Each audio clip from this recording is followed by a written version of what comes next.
कैसे बने सूर्यपुत्र यम मृत्यु के देवता।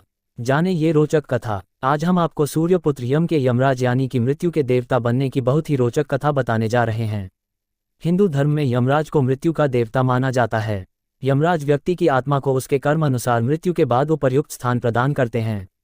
यानी कि अगर किसी व्यक्ति ने अच्छे कर्म किए हैं तो उसकी आत्मा को स्वर्ग में स्थान प्राप्त होगा, वहीं अगर किसी व्यक्ति ने बुरे कर्म किए हैं तो उसकी आत्मा को नरक की प्रताड़ना भोगनी पड़ेगी। यमराज न सिर्फ व्यक्ति को मृत्यु देते हैं बल्कि मृत्यु के बाद की यात्रा भी वही तय करते हैं। लेकिन क्या आप जानते हैं कि आखिरकार यमराज मृत्यु के देवता कैसे बने? आपको बता दें कि यमराज को मृत्यु का देवता बनने से पहले खुद मरना पड़ा था। पृथ्वी पर मृत्यु का चक्र भोगने के बाद ही यमराज को मृत्यु के देवता का पद प्राप्त हुआ था। तो चलिए जानते हैं यमराज से जुड़े इस दिलचस्प किस्से के बारे में। पौराणिक कथा के अनुसार एक बार यमराज और शनि देव में युद्ध छिड़ गया था। अपनी अपनी माताओं के अधिकार के लिए दोनों भाई आपस में लड़ पड़े थे। कई महीनों तक युद्ध चलता रहा और शनि देव और यमराज के बीच का युद्ध भयंकर मोड़ लेने लगा। सूर्य देव समेत सभी देवताओं ने इस युद्ध को रोकने का प्रयास किया लेकिन सभी विफल हो गए। चूंकि शनि देव को बालावस्था से ही महादेव का आशीर्वाद और उनकी कृपा के साथ साथ उनके द्वार दी गई दिव्य शक्तियां प्राप्त थी, लिहाजा शनि देव ने यमराज को परास्त कर दिया और उन्हें अपने दंडास्त्र से मृत्यु के घाट उतार दिया। अपने पुत्र की मृत काया को देख सूर्य देव अत्यंत विचलित हो उठे। सूर्य देव और उनकी दोनों पत्नियों देवी संज्ञा और देवी छाया ने महादेव का आवाहन किया और महादेव के प्रकट होने पर उनसे पुनः यम को जीवित करने का आग्रह किया। महादेव ने सूर्य देव की प्रार्थना को ठुकराते हुए उन्हें यह समझाया कि मृत्यु अटल सत्य है और एकमात्र उनके पुत्र के लिए वह इस सत्य को परिवर्तित नहीं कर सकते हैं। तब शनि देव ने स्वयं महादेव से प्रार्थना की और उन्हें यम को जीवित करने के पीछे का ठोस कारण भी बताया। शनि देव ने भगवान शिव को कहा कि 1 माह के बाद मृत्यु के देवता का दायित्व संभालने के लिए महादेव स्वयं देवताओं में से ही किसी का चयन करने वाले थे। इस चयन का आधार होता है मृत्यु के चक्र को पूरा करना। यम देवता पुत्र हैं किंतु उन्हें किसी भी प्रकार की दैवीय शक्ति प्राप्त नहीं हुई थी।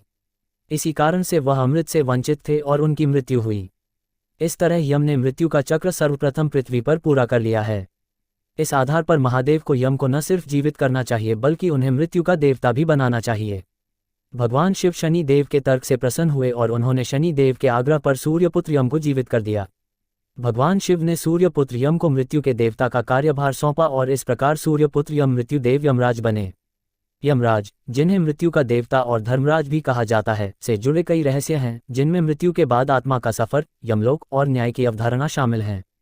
मृत्यु के बाद आत्मा का सफर। यमराज और यमलोक। यमराज यमलोक के शासक हैं जहां वे आत्माओं को उनके कर्मों के अनुसार दंड या पुरस्कार देते हैं। यमदूत। यमराज के दूत मृत्यु के समय आत्मा को लेने आते हैं। चित्रगुप्त। यमलोक में चित्रगुप्त यमराज के सहायक के रूप में काम करते हैं जो आत्माओं के कर्मों का हिसाब रखते हैं। कठोपनिषद में यमराज। कठोपनिषद में यमराज और बालक नचिकेता की मुलाकात की एक प्रसिद्ध कथा है जिसमें नचिकेता ने यमराज से मृत्यु और आत्मा के बारे में कई सवाल किए थे। यमराज की न्यायप्रियता। धर्मराज। यमराज को धर्मराज भी कहा जाता है क्योंकि वे धर्म के अनुसार न्याय करते हैं। भैंसे की सवारी। यमराज भैंसे की सवारी करते हैं जो मृत्यु की निश्चितता और समानता का प्रतीक है। यमराज का स्वरूप। यमराज को अन्य देवताओं की तरह आभूषणों और विलासिता से नहीं दिखाया जाता बल्कि वे न्यायप्रियता और संतुलन का प्रतीक हैं। अन्य रहस्य। यमद्वार। कैलाश पर्वत के रास्ते में एक रहस्यमय दरवाजा है जिसे यमद्वार कहा जाता है जो यमराज के घर का प्रवेश द्वार माना जाता है। जगन्नाथ मंदिर की सीढ़ी। जगन्नाथ मंदिर के मुख्य द्वार की तीसरी सीढ़ी को यमराज की सीढ़ी कहा जाता है जहां यमराज का वास माना जाता है। धुमोरना। धुमोरना वध की देवी और दक्ष प्रजापति की कन्या थी जिनका विवाह यमराज के साथ हुआ था।